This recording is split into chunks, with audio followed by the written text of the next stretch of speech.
be unafraid of risk. Don't be risky, but accept that there's going to be some risk when you have to make a change. Hey, everybody. We're talking to Matthew Mitchell today. What an amazing guy. He is the winningest head coach in the history of University of Kentucky women's basketball program, a three-time SEC Coach of the Year, has some incredible stories about leadership, coaching, and life beyond the court. He's a great new friend of mine. You don't want to miss this incredible conversation.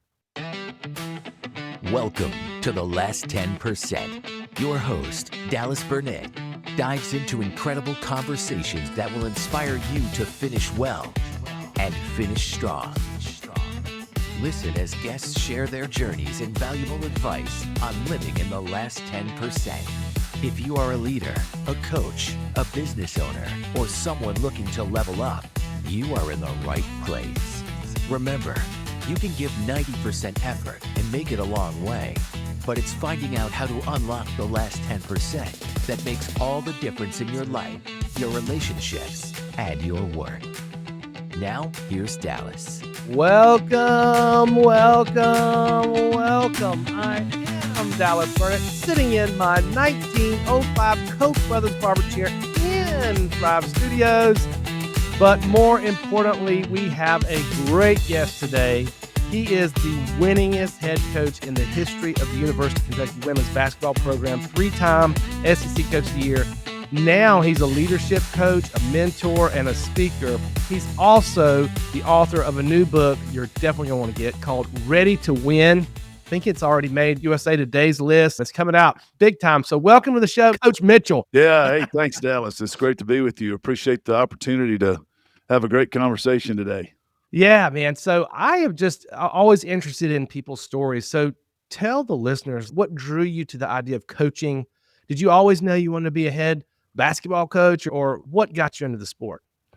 Well, it started as an athlete in rural Mississippi. I grew up, great parents and youngest of four boys, and lived out literally in the middle of nowhere, Dallas. Hard to get to where I grew up, and we were just outside all the time playing sports. No matter what the season was, we played it. And baseball in the summer and football in the fall and basketball in the wintertime, and just eaten up with a love for athletics, and which led me to thinking about how much I loved it as a young person, and thinking about how I could extend my participation, because it doesn't matter if you're Michael Jordan or Matthew Mitchell. Being an athlete is a temporary time in your life. It is not a lifelong thing where you can have value as an athlete. Michael Jordan, there's a big debate between Michael Jordan and LeBron James, who's the greatest. I loved Michael Jordan, watching him play, but still he is very productive in life, but he can't play in the NBA anymore. And so that was the first time as a young person really started thinking about coaching. And then, as I'm sure is true in a lot of people's journey, the one person really encouraged me, and it was my high school basketball coach. Said, I always thought you would be a really good coach. And I was struggling with what I wanted to do in life in my early 20s, and I had tried some different things in business and tried a couple of jobs that I thought might be successful financially, and was floundering. And so that led my discussion with my basketball coach one night. And so he invited me to join his staff that season and assist him. Wow. And that's what kicked off my career. And, started out as a high school teacher and coach, and coached everything. Dallas coached football, coached basketball, put the baseball uniform on. I don't know how much coaching I was doing. I was driving the bus and turning in the lineup cards, but just loved it. Loved coaching, loved teaching. And so in the summertime, I would work different camps trying to gain knowledge and become a better coach at whatever sport I was participating in, and got an opportunity to get into college basketball. And that's what sort of changed my life. Oh, wow. You had one coach that really gave you that invitation to say, hey, come in and do this with me. Yeah. And that kicked it off. Yeah. That's awesome. Yeah. So now then you get into coaching and ultimately rise into college ranks. Did you ever in your mind say, I really want to be a head coach? Or were you like, I'm just like glad to be a part of the whole deal? Or did you say, no, I'm absolutely going to be a head coach. That's what I'm going to do? Well, my original plan, Dallas, which was a little bit wild, is so I had no credentials, but my dream was I was going to coach the Lakers one day. That's what I said. I was going to Oh, be. I was going to coach the wow. Los Let's Angeles Lakers. go. And so then I get into high school teaching and coaching, and I'm quickly think, man, I hope I can just keep this job. I hope I can I hope they don't fire me because I did not know what I was doing. But I enjoyed being a head coach, and so who changed my career trajectory was the great Pat Summitt at Tennessee. I worked for her during the summertime in those camps that I just talked about going to learn. And she was in the mid 90s. They were on a run of 3 straight national championships, 96, 97, 98. 98 was Yeah. an undefeated season for the first time anybody had ever done that. And I was working these camps. And so she saw something in me, hired me as her graduate assistant, could have hired 10,000 people to do the job. Oh, my. But that was the point where it opened up college basketball. And being around her, working for her, I eventually went on to work for 3 other Hall of Fame coaches before I became a head coach. But working for Pat Summitt and seeing how she operated and the impact she could make on people's lives definitely created a desire in my heart to be a head coach and to lead a program.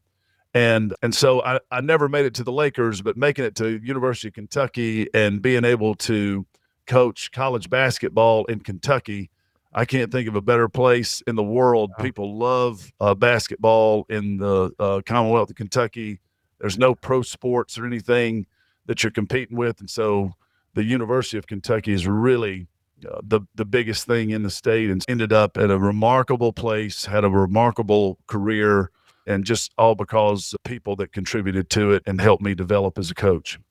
That's incredible that you worked with Pat Summitt. Man, that's just Hall of Fame. I could totally understand how that would inspire you to be a head coach. If you think back to that time when she invited you again to the college level and that whole new league, what do you feel like is one thing that when you saw her and you saw how she inspired other people, what's one thing you took away from her and said, I'm taking that, I'm putting that in my leadership tool belt, coaching tool belt, I'm going to take that to the next deal. So fortunate to work and learn from one of the greatest of all time. And she left us far too soon from early onset dementia. And I really believe she'd have been 73 this coming summer, and I think she'd still be coaching. And she won 1,000 games, over 1,000 games. I think she'd have won 2,000. But there's so many things that I did learn from her. But the one thing that I tried to do, and I talk about this in the book, in Ready to Win, when you are around great people, sometimes we look at them and we overvalue how great they are, and we think, and it becomes demotivating because you're thinking, how could I ever be Pat Summitt? And the answer is you can't be Pat Summitt, you can't be Nick Saban, you can't be Phil Jackson, whoever, Bill Belichick, all these people who have won the most championships. You can't be those people. But what you can do is you can be the best version of yourself. And instead of overvaluing greatness, you should really look and see, what can I emulate? What can I be inspired to do? What can I aspire to emulate in this great person? And for Coach Summitt, the one thing that I narrowed it down to that was so powerful and so productive in my career was consistency. She showed up every single day.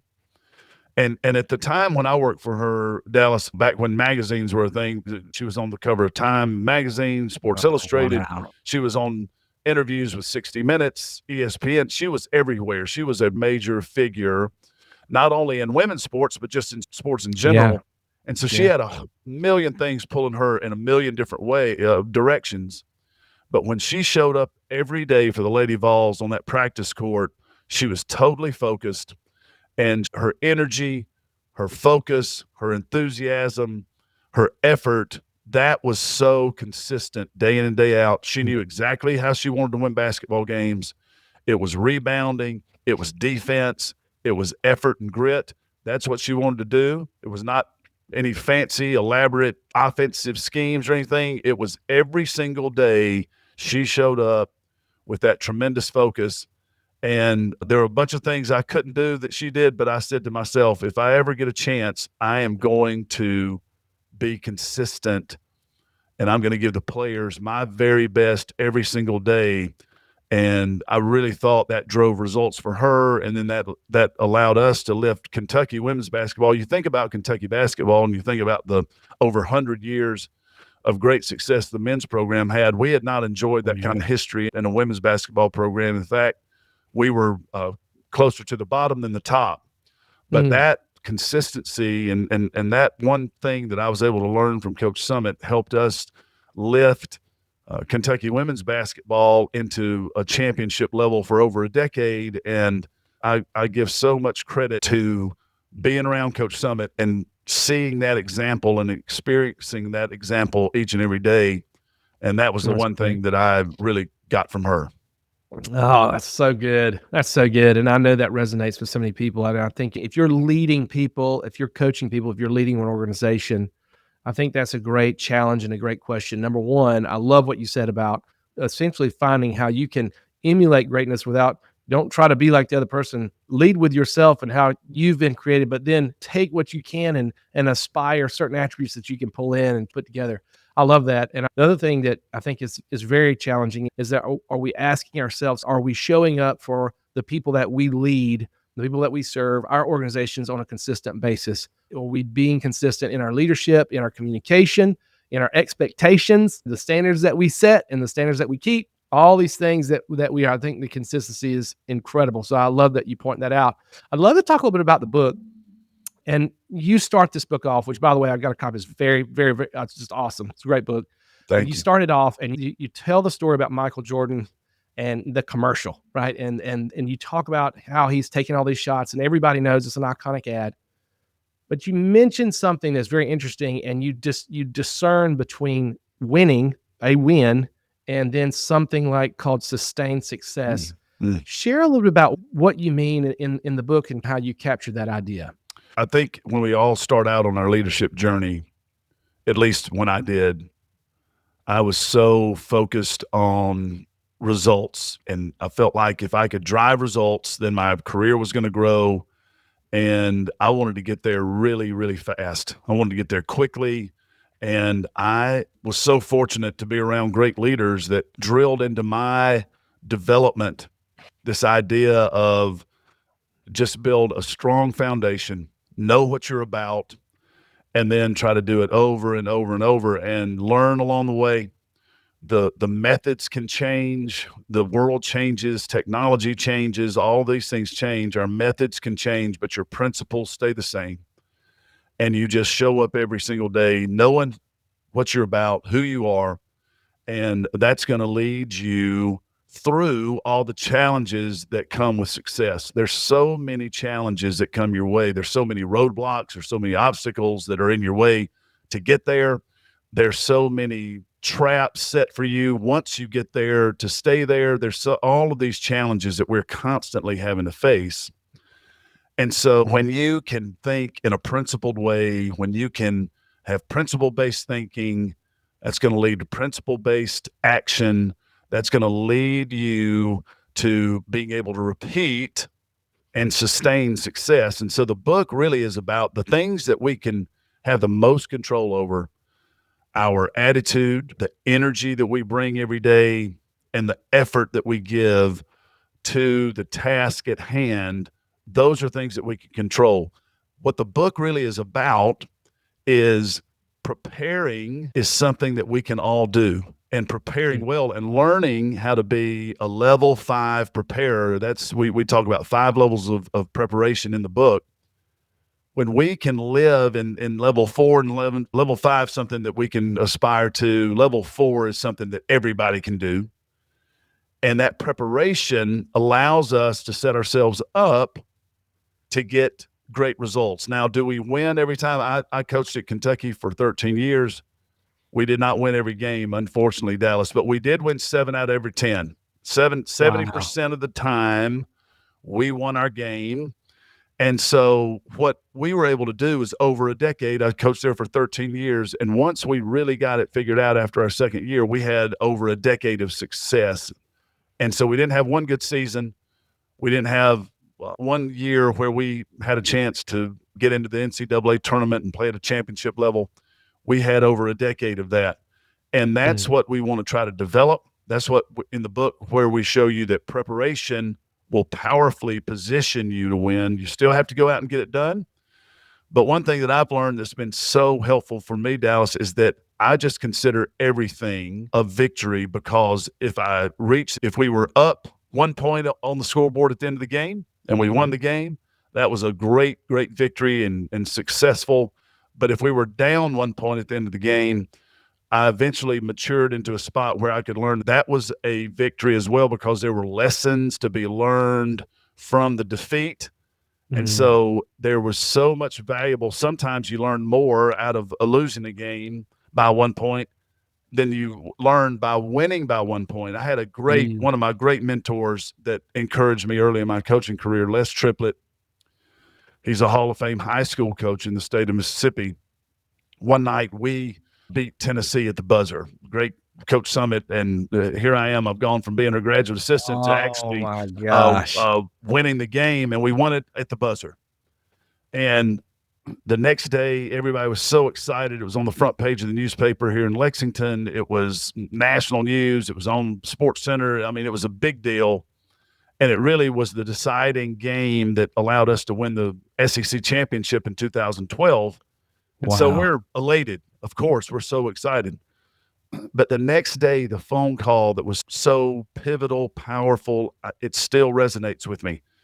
He said, think about how you would coach the team today if that basket had not gone in, and instead of winning 72-71, Tennessee had won 71-70.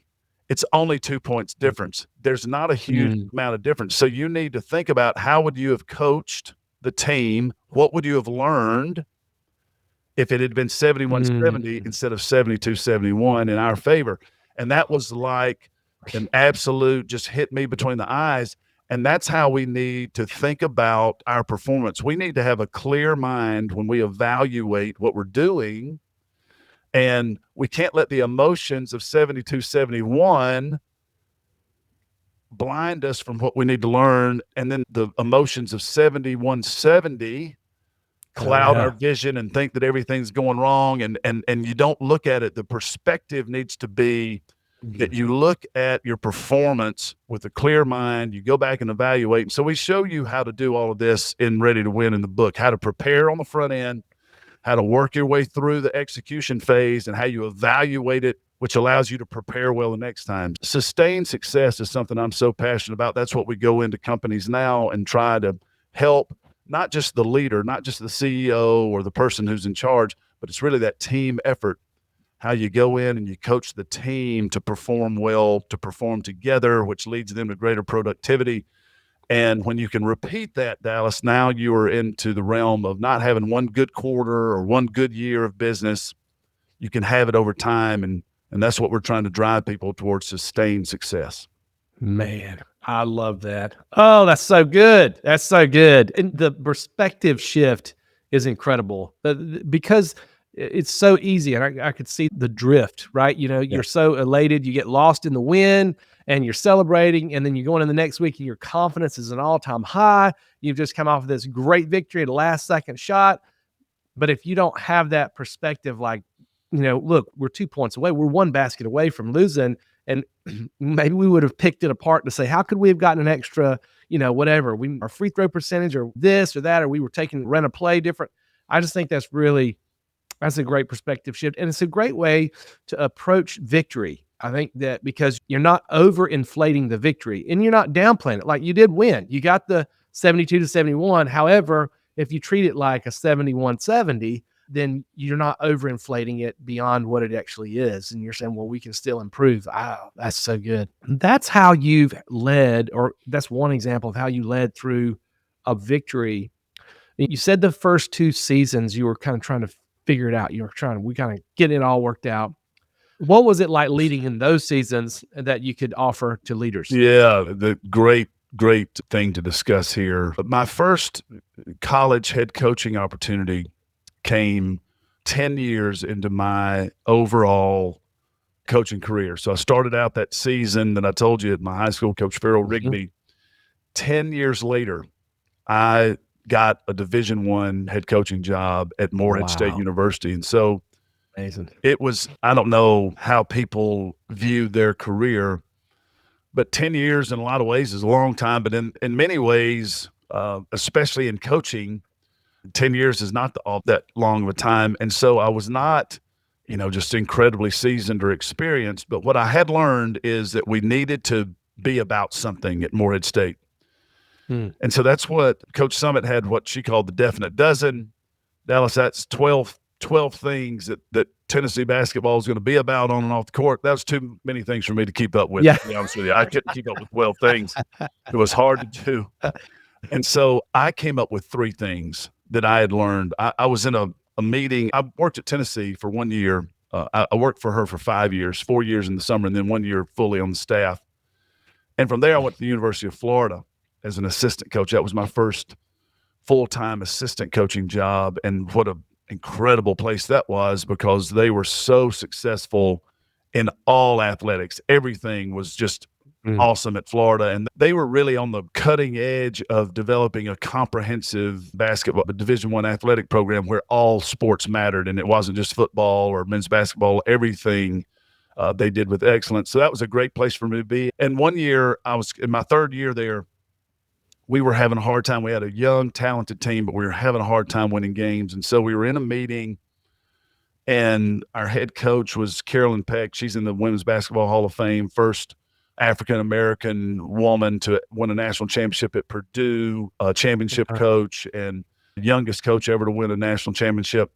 And so we were in there, and we were trying to turn over every stone. And somebody said, if we could eliminate complaints, excuses, and laziness from our team, we would really be good. And that I filed away. I said, I don't know exactly how I'm going to use that, but that's really powerful. When I get this opportunity to lead a program, I said, listen, I want to eliminate complaints, excuses, and laziness. But I did not want to come in and say, this is what we're not going to do. I wanted to come in and say what we were going to do. So eliminating excuses, the best way to do that is honesty. If I don't allow myself to make an excuse, now I have to look at the situation with total honesty and engage in an honest manner. So honesty became the first thing we're going to be about. If I want to eliminate laziness, that's real easy to do. You just you convert that to hard work, and you learn how to put forth effort, and you learn work ethic. And I credit my parents for teaching me that. I was as lazy as there's ever been when it came to stuff that I didn't want to do, Dallas. And there's so many things in basketball to get prepared that you don't want to do. You don't want to lift weights. You don't want to run up hills. You don't want to run stadium steps. You don't want to run line drills. All these things. There's so much you don't want to do that you have to learn how to put your effort in there. So hard work was the antidote to laziness. And then anytime I've been around people that complain, so the way I explain, complaints are like a funnel cloud of energy, of negative energy. It's just spinning, and you never know where that funnel cloud is going to go. So it's not really going anywhere. It doesn't have a destination. It doesn't have a solution to it, but it's just going, and it's creating so much negative energy. And when that thing sits down and it makes contact with the earth, and it's a tornado, it is bad stuff happening. It is destructive. And that's what complaints do. If you get a bunch of people that are on a team, and in a locker room especially, that are complaining, that is negative energy. It's headed nowhere good.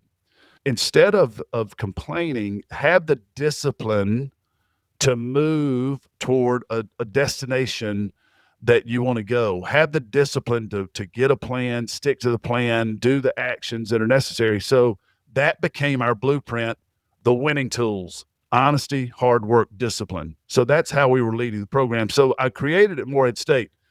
Well, now back to the first 2 years at Kentucky, those were words that I was using, and I was telling the team that we were about, but I was not really about that. My mind was all on the results of making Kentucky. You see, I was headed to the Lakers, but I ended up at Kentucky, and I said, man, we're going to win national championships. We're going to take over the world. It's going to be great. Well, halfway into my second season, we were going nowhere, Dallas. Right before Christmas, we got beat at home by a team we had paid to come play us, East Tennessee State. and it was not good. We had no momentum. We were not moving anywhere good. And so I started at the Christmas break. I said, I'm going to commit to the winning tools. I'm going to be honest. I'm going to figure this out. I'm going to put forth the effort, and I'm going to have the discipline that I need. And through that, I had some encouragement in that first part of 2009 was the conference season. We only went 5-9, but toward the end of the season, we upset Tennessee. So I tell everybody that's proof of God, because that's a miracle right there. You lose to East Tennessee in one season, you beat Tennessee. That was a miracle. So that gave me a little bit of encouragement going into the offseason. Yeah. But what I found out in my honest evaluation is that I was trying to win how the whole industry was trying to win. I was trying to be real traditional with my approach. I was trying to beat Pat Summitt at the game she had perfected. The best players, a big, strong center, all the talent she was collecting, and we just didn't have access. We had no tradition. We had no momentum going. And so what I had to commit to, I had to think, honestly, how can we compete? Which led me to outside of the box, outside of the industry standard. And so we couldn't match you toe to toe in a traditional way. So what my criteria started to be was, if you want to have a great experience, if you want to come to Kentucky and learn how to become a great player, but also a great student and great person, I don't care what position you play. The number one criteria, were you athletic enough to play any position? And did you want to come to Kentucky? And I got so focused on that. And we built a small in stature, but fast, athletic, aggressive team. And I used the winning tools to change our style of play. And we became the fastest, most up-tempo team in college basketball, men's or women. And we pressed 40 minutes for the game. We ran the fast break 40 minutes a game. And we just became this incredible brand of basketball that just started to spread all throughout. People all throughout the country, coaches started calling to asking us about it. I even had people from around the world that got so interested in it. And so what I learned there is that I doubted myself when I was thinking in this traditional way, and when I was trying to compare myself and trying to be like everybody else.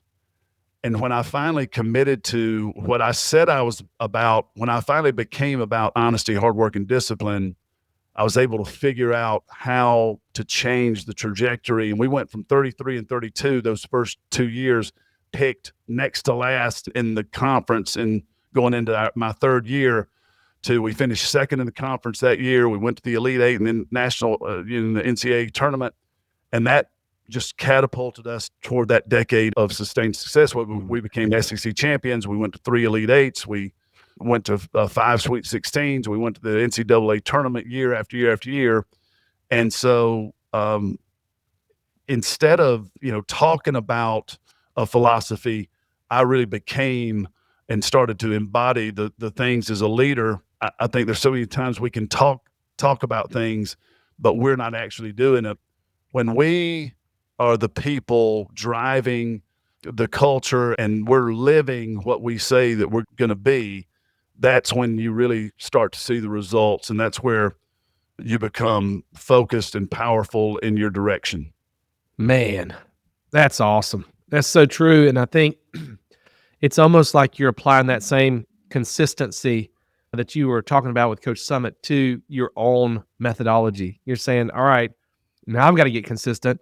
And how am I going to be honest with myself about where we are? And I also love how, because in the beginning you were talking about coming in and leading with your own strengths and looking at, you don't have to emulate. And I think that's true, because if you had tried, there's a book called, I guess it's a little older now, called Blue Ocean Strategy. It was somebody written at Harvard or something. And they talked about how there's red oceans where all the ships and the competitors are in it, killing each other to win. And there's a lot of blood in the water, and it's all very red. And then you've got this blue ocean, and it's like when you sail your boat somewhere where there's nobody else at, then you're not competing. And so we're all individuals. We all have our own unique gifts and unique strengths and unique ways we see the world. So when you can lead with that, like you said, what do I have here and how can I compete? It's not how they compete.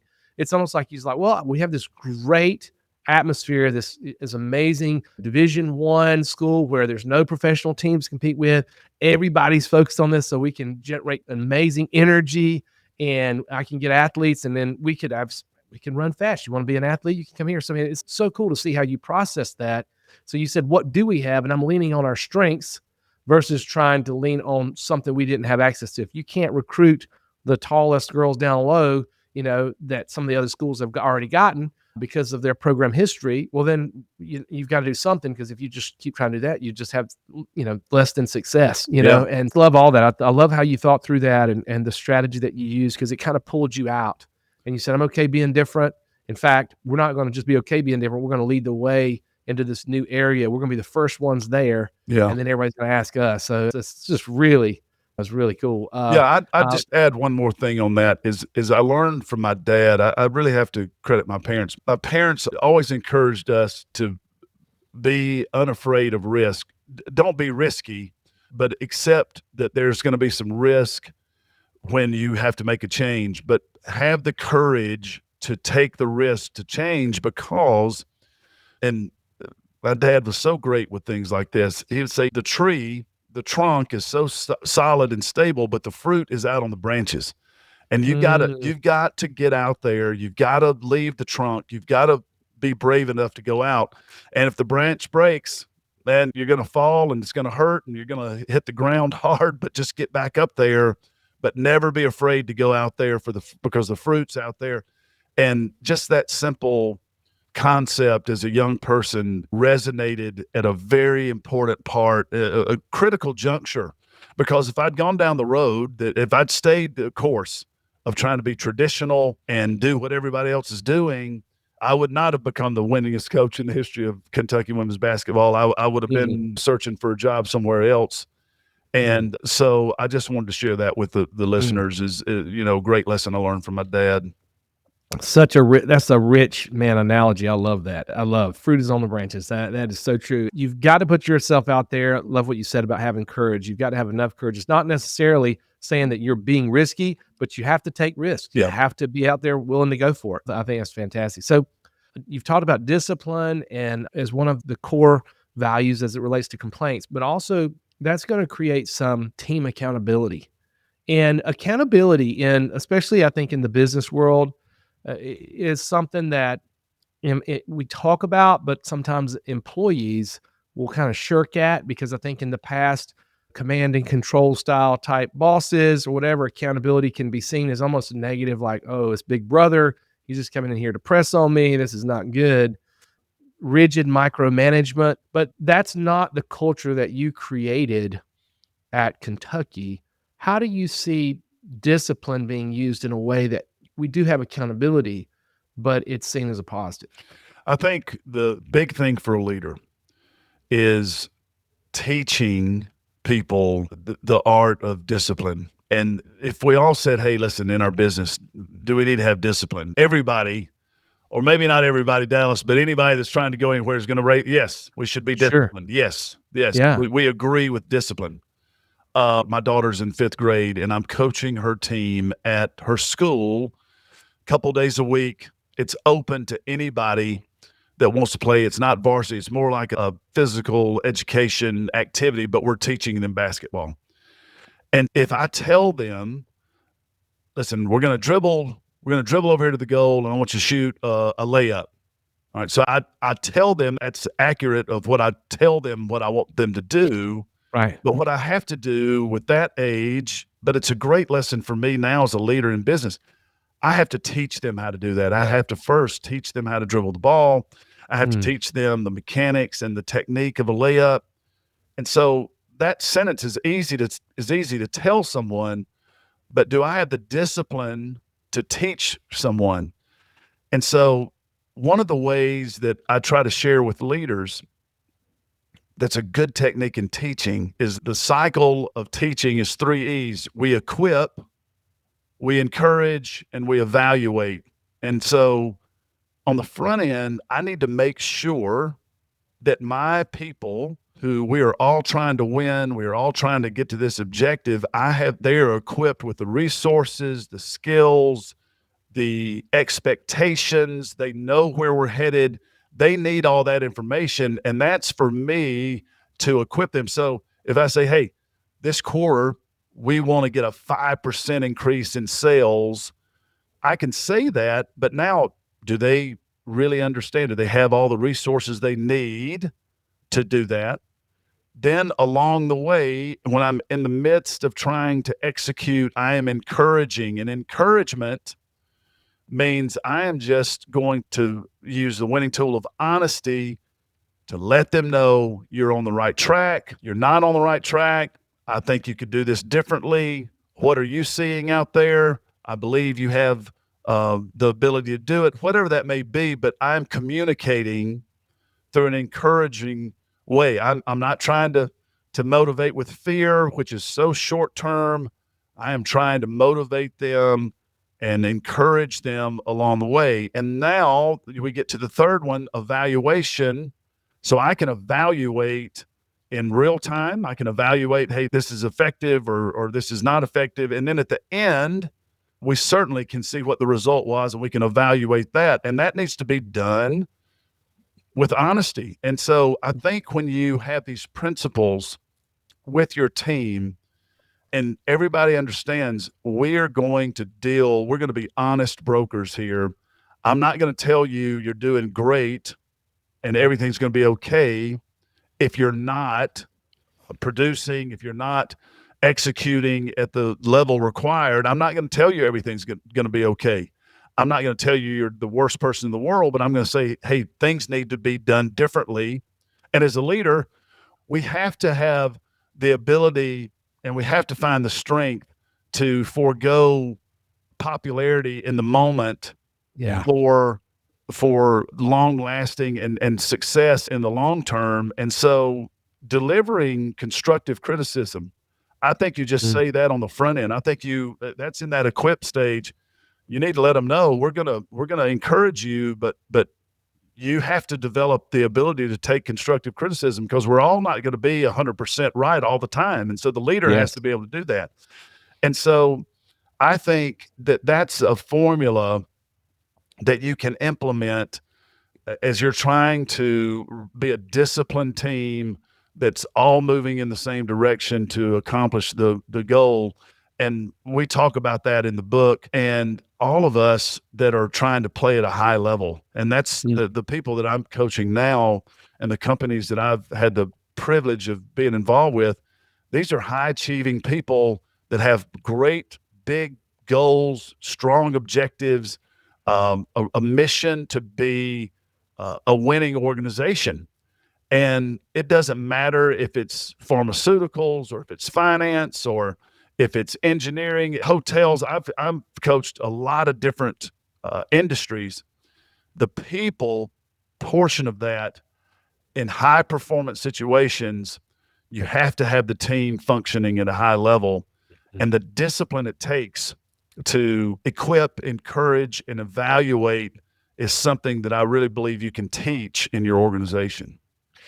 I love that. I love it because it's simple, and I also love it because of the order that you've got does a lot of things that's already working in your favor as a coach. Number one, when you're spending time equipping, you're not only teaching them the skill, but that's showing them that you care enough to make sure they have the tools they need to do the job successfully. Because there's so many times that people get thrown in, you hear trial by fire, right?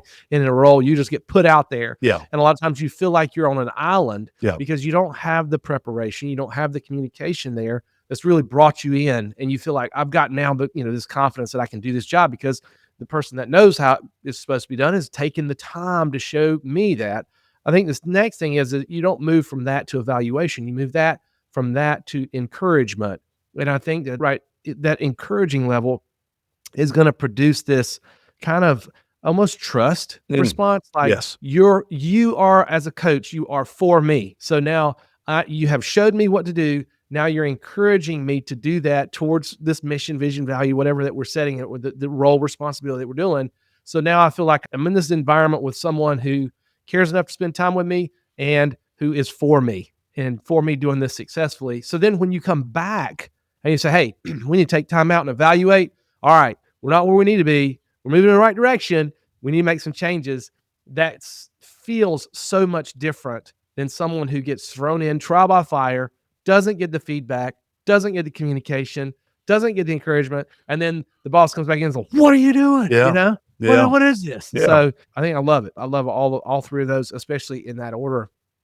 I want to talk a little bit about how people build confidence, especially on their teams, right? Because this has a lot to do with that. And you talked about it relating to preparation. I think a lot of leaders, especially in growing companies, and I was thinking one in particular, have people they want to pull up into the next level and give more responsibility out. But there might be a confidence issue either with the team that they can perform the tasks that they need to do, or with an individual. How do you build confidence in your team? It's a great thing to discuss, because when you think about athletics, it's a scoreboard environment. You have one more point or you don't. You win or you lose. Yeah, that's right. And there are things when you're preparing for a game that you have to instruct the team on. And there are things that have to happen. The ball's got to go in the basket. The defense has to keep the ball from going in the basket. You have to guard legally so you're not on the bench in foul trouble. There's a thousand things that have to happen. And so as a basketball coach, you learn to use your principles to get your players in position to win and your preparation. And the other thing that happens in athletics is you get so many opportunities to learn how to do this, because players will come to you constantly and say, I don't have confidence. Ball's not going to the basket. I can't stay in front of it. I can't get a stop. I can't get a rebound. I have no confidence. I need you to give me some confidence, coach. You don't give me, I don't think you're confident in me.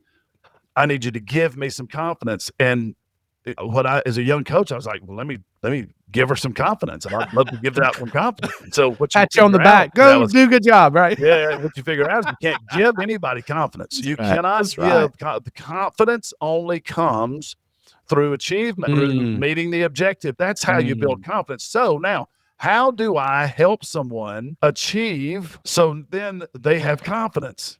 Because I can't manufacture confidence artificially. It has to be earned. So that's where I use the winning tools.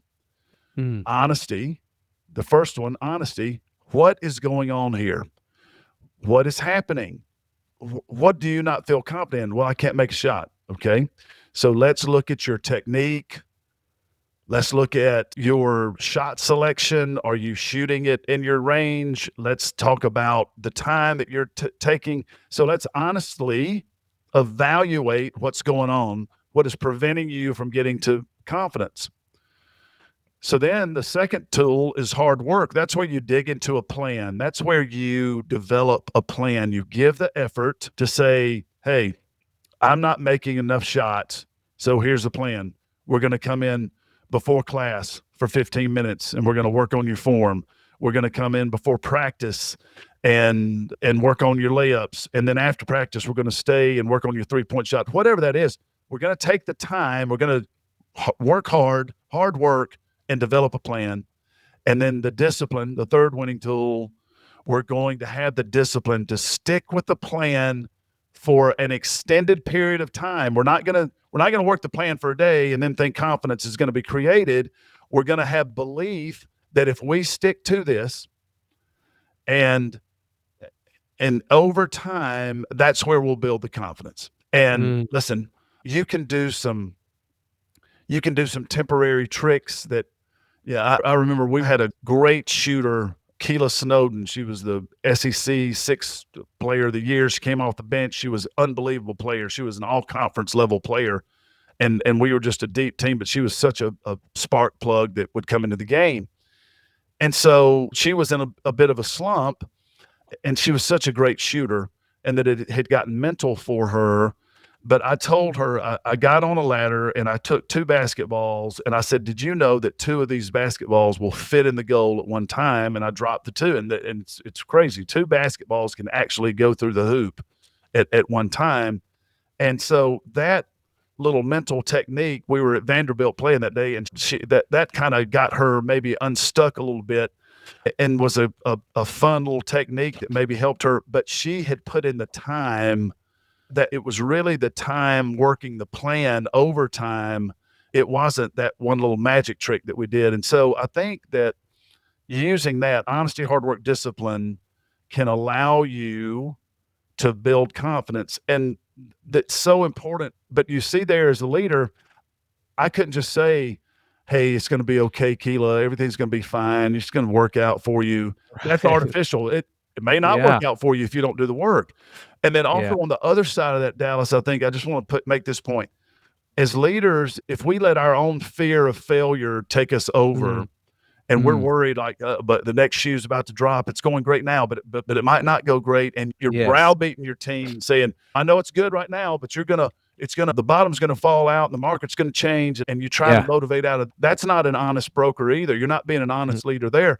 You can do the same thing when things are going well and say, this is how we're succeeding. We need to keep going. We need to constantly be working on our plan and our preparation. And then we need the discipline to work the plan. So it works on both ends of the confidence spectrum. And I just think the key to that is working through it and having those solid principles. And you can choose whatever principles you want to have. I've made a living and a life of success in coaching off of honesty, hard work, and discipline. Right. But whatever you're committed to, just be committed to that. And that's how you lead your people to confidence. That's it. That's fantastic. I mean, so many things come to mind when you're talking about that and bringing in confidence. It's almost like you're describing, because you said one's artificial. There's an artificial side of confidence. I think that's I mean, sometimes I feel like you can have artificial confidence if you're just ignorant. You don't know what you're about to do, and you just go in there Oh, and get yeah. blasted. And you're like, oh, we're confident. We just got steamrolled, right? Yeah. And the other side is like what you're talking about. It resonates with me because it's like it's an earned confidence. It's this grounded, earned confidence. And then I think when you were talking about the little trick where you put the two basketballs together, I think it's almost like you're cutting through the things that would cloud their vision to that earned confidence, right? She's earned that ability to throw. She is a great shooter. She's put in the time, extra effort, but there's some fear or uncertainty that's clouding that. And I love the two balls to the hoop. It reminds me. So my girls, I have 3 daughters, and they've gotten into tennis. I was not a tennis player. I couldn't tell you how to keep score in tennis up until just a few years ago. Whatever reason, a cousin of ours got them involved. Now they're, I mean, full tilt. We're all in on tennis. And so I'm loving it just because it's athletics and we're getting to have these great conversations. And so one of the things we're doing is we're showing them all these movies that they've never seen, Rudy and Miracle. And so last night, funny enough, we watched Hoosiers. And so, Oh, wow. it was this when you remember when he goes to the state championship and these guys walk in this massive arena and they're like, oh my gosh. Yeah. He gets up there and is like, take a tape measure and measure from here to the free throw line. Oh, yep. Take a tape measure and measure from it's still 10 feet. It's exactly the same measurements as back home. And it's exactly like what you were doing. You're shifting that perspective. Hey, you know what? This basketball goal, it fits 2 balls. You're going to put 1 in. This thing fits 2. It's like, oh, it's not any different. Like, okay, yeah. And then it's almost like you revert back to that grounded, earned confidence. But you've got to earn that, because anything else, it doesn't matter the tricks that you do, because you've either earned that confidence or you haven't. So you can't trick your way. You can't trick your way, because then you can just trick your way into artificial, right? You can still get steamrolled. But anyway, I just love your analogy there and everything about confidence. That's really, really, really good stuff. So this is a fun question for you. If you could go back and give the rookie Coach Mitchell a piece of advice, what would be one thing you would give as advice to the younger Coach Mitchell? Yeah, that is a great question. And I spent so much time with negative self-talk and using fear as a motivating factor for me, as a place of motivation of worry, stress, fear that we're not going to get it done. I had 2 voices in my head all the time. On one hand, I knew that I had what it took. I believed I would end up in a successful spot. Didn't always know how that was going to happen, but I had this belief inside of me that my parents had instilled, that other coaches, however I acquired that, Dallas, I had that voice in me that I could do it. But who I listened to more was the voice that was saying, who are you? What are you thinking? This is crazy. How do you think you're going to beat Tennessee? There's no way you can do that. It's that inner critic that I finally, after many, many years and after looking into it and finally found some people that invested in trying to help me grow in my emotions and in my mindset. And so I finally was able to identify that, I mean, years and years into my coaching career. And so I'm grateful for the journey. I'm grateful that I learned this. I now can coach people through that.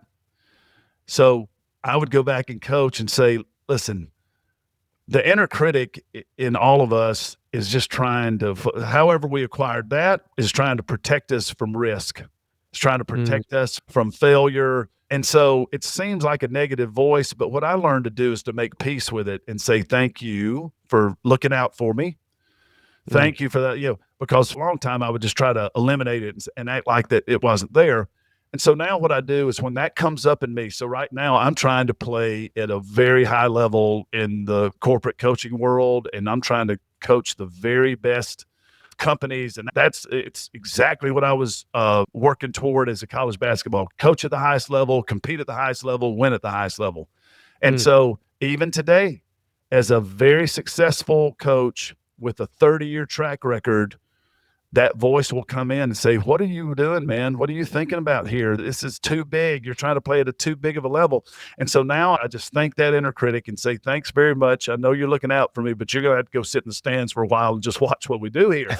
And so that is what I would go back and coach the young Coach Mitchell on. I've spent so many nights, Dallas, thinking about what are all the ways that we're going to lose. And it's great to, we all need to assess what the difficulties are. We all need to face the challenges. I'm not saying that you live in a fantasy world, but what I'm saying is that there is a shelf life on fear motivating you. When you get to a certain level, now it's a disservice to you. When you're at the level that you're coaching and I'm coaching and the people that are playing the game where we're coaching them, they're at a level now where you need to just thank that voice that tells you can't, because it's not helping you. It's only slowing you down. And that's what I'd go back and coach the young Coach Mitchell on and tell him to invest more time in what the facts are and handle those negative emotions in a more healthy way is what I would go back and coach him on. That's such good advice. I love that. So good. I know for a fact a lot of leaders struggle with that same thing, in whether it's imposter syndrome or whether it's just like this negative voice, this failure, you're not going to make it. So I think it's so awesome. And I'm glad that you're able now to help others and coach others through that. I think it's so valuable, such a valuable tool. I have one last little topic I want to jump on real quick, and then we'll round it out. But I really want to know this because anytime I'm talking to a coach, specifically, I mean, a coach of your caliber, I'm always interested in culture. We spend a lot of time unpacking what culture means and how important culture is to create. When you talked about building your team, you were saying, I wanted someone who wanted to be at Kentucky and was an athlete. How did you find and grow and build and bring in people that were culture fits? Did you have a certain way that you assessed that? Because I think a lot of leaders want to create a vibrant culture on their team, but they may just be missing some of the pieces that really help them do that. So I'd love to hear what your opinion is on that. Yeah, there's three things that I think are so important for culture. Okay. You have to identify, is the person gifted enough to move you to success? So this is where I think people get in trouble sometimes with culture, is that they fail to understand the correct balance on talent. Either they overvalue the talent, all right, and I've just got to, if I just get the talented people around me, everything's going to be okay. Or they undervalue talent because they overvalue fit. All right. That's the second thing, is does that person fit? And so they just want people that fit because they don't want to deal with the third thing that is so important in culture. And that is teaching it over and over and over again, Dallas. Culture, this is what I get. So it's talent, it's fit, it's teaching. You have to have those three things for culture. So talent, if I just get a bunch of talented people that don't fit honesty, hard work, discipline, if I got a bunch of talented players that didn't care about what kind of people they were going to be, what kind of student they want to be, because we wanted to use our basketball program. And at the time you could do this. I think it's a little bit different now just with the way college athletics has changed. But we wanted a person to come in and really gain an experience that was going to impact them in the present. I wanted them to have a great experience playing college basketball. But simultaneously, we wanted that impacting them for life. We wanted them to learn things from the game and from their experience at Kentucky. We wanted to be wide and deep, their experience. We wanted them to be great on the basketball court, of course, but we wanted them to be scholars. We wanted them to do their very best and learn and get a great education. And then we wanted them to learn how to be great teammates and people and citizens, how to just be a great person. If they weren't interested in going to class and presenting themselves as a great ambassador of the university, to the community, to the state, we were the most visible group of young women in the state of Kentucky. We were the most visible people. So we felt that we had a responsibility to represent the university in a positive manner. If those things didn't interest you, you weren't a fit. Now, what if you were a great fit and you had all those three things, but you didn't have enough talent? We had a walk-on on our team one time who she got the most out of her ability. She was a great person in our program. She was about every single thing, and she contributed greatly to us. But if I had signed everybody that was at her talent level, we wouldn't have the talent to be what Kentucky basketball could be. So there's a balance there of talent that you have to meet the baseline of talent. You cannot go compete at the highest level if you don't have talented people.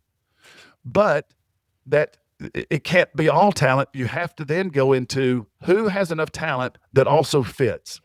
And then another thing that I learned on as far as teaching is that I used to have long beginning of the year meetings. I'd have them come in like 5 days before school started because I'd have 3 days of meeting, Dallas, trying to teach in a short period of time the culture. This is what we're about: honesty, hard work, discipline.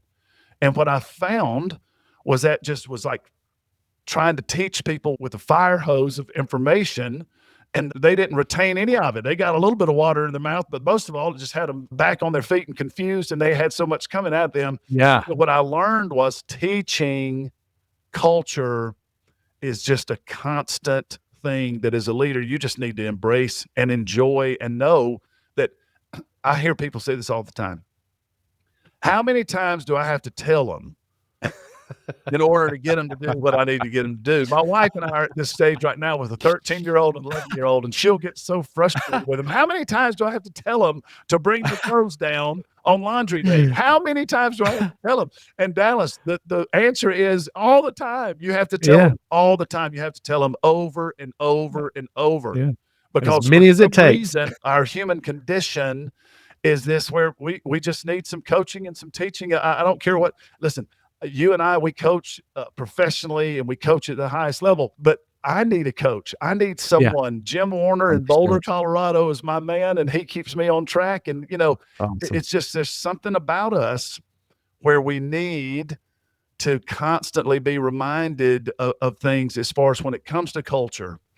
It's talent, it's fit, it's teaching. And if you neglect any of those three, if you don't really put in the effort to get those three things right, a great culture is going to be elusive to you. And if you do those three things well, you're going to be able to drive amazing culture.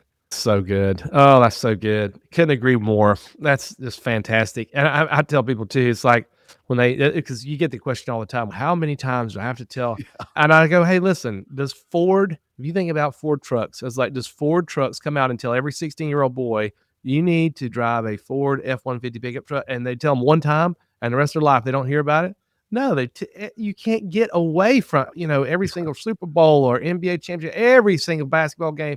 It's got Ford truck, buy Ford, buy Ford, buy Ford, buy. So you tell it as many as it takes, and whatever it takes, you tell them as many as it takes. So I couldn't agree with you more. And it's so true. And I think your point about overvaluing talent is a real problem, because people want solutions and they see a talented individual and say, well, I'm going to put them in this role because they're very talented at it. But if you put someone that's toxic, especially into a leadership role, you're going to sacrifice so much potential for the team. Their talent is not going to ultimately bring you the type of success that you want. So I love how you kind of balance those two things together. And you say, we've got to have talent. You got to have talent because you got to get the work done. You got to be performing at an excellent level, but you also got to have fit. And so, that's so good, man. I could talk to you all day. We could just catch up all day. It's so good. Your book is fantastic. Guys, I highly recommend Coach Mitchell's book. So tell us more about how they can connect with you if they want to have and reach out to you about coaching and some of the mentoring that you're doing now, and how they can find your book. Yeah. So the book is everywhere books are sold, Amazon, Barnes and Noble, everywhere. So it's Ready to Win: How Great Leaders Succeed Through Preparation. And we hit the USA Today bestseller list with it. We're getting great feedback from it. And I think it's a great tool to put into your leadership toolbox. Ready to Win book is there. You can find us on our website, coachmatthewmitchell.com. We are speaking. We are putting on workshops. We are coaching. We're training. And so that is coachmatthewmitchell.com. We have a great, in association with the book, we've developed a free resource, the Ready to Win 20-day habit builder. It's all about preparation and getting yourself prepared in 5 key areas of life, and how we can invest in ourselves as leaders with a little bit of preparation is going to really drive us to some results. You can find that at coachmatthewmitchell.com. The other way is our podcast. We have the Coach Matthew Mitchell Show that we drop every Wednesday, and where we talk leadership, talking a lot about preparation with the book, and also have some great guests coming up on that. So that's Coach Matthew Mitchell Show podcast. You can find that anywhere you get your podcast. And we would just love to, and on social, Coach Matthew Mitchell, on LinkedIn, on Instagram, Facebook, Twitter, X, you can find us everywhere there. So we are out there, Dallas, and we want to help people with the winning tools: honesty, hard work, and discipline. We want to come into people's lives and help them perform at the level and step into their full potential. And we're passionate about that and love to do it. That's so good. Coach Mitchell, you're inspiring a lot of people right now, and I'm excited to have you on the show. Definitely buy the book. I have a copy, guys. You need to buy a copy of this book. It's awesome. I wouldn't tell you if it wasn't true. His book is legit. And check him out online. Check out his podcast.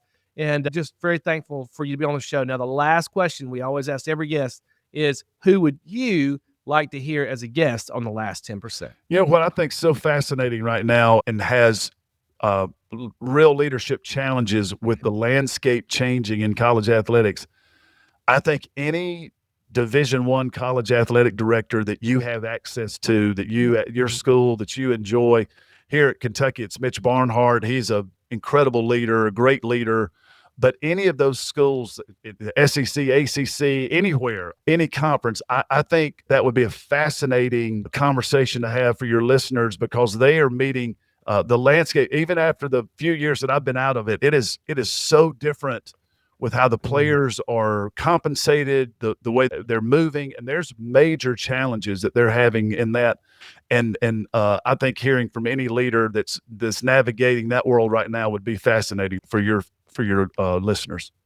That's awesome. That would be a great conversation. So, Coach Mitchell, I am just so thankful and honored that you would be on the last 10%. Thank you for your time. Thank you for the wisdom that you shared. You've covered so much great material today. Everybody's going to buy your book, and I just wish you continued success. Thanks, Dallas. Appreciate you having me on, and it was a great conversation and enjoyed it. Can't wait to see you again sometime. All right. Thanks for joining us today on The Last 10%. We hope you found today's content engaging and encouraging. Remember to subscribe to the podcast to hear the latest episodes, and help us out by rating and reviewing us so others will join our community. We release new episodes every other Tuesday. This podcast can be found globally in any podcasting app, including Apple Podcast, Spotify, Google Podcast, and Amazon. Subscribe today. Plus, visit our website, join our email list, and discover resources and info for your business and team at thinkmovethrive.com. Thanks again for listening to The Last 10%.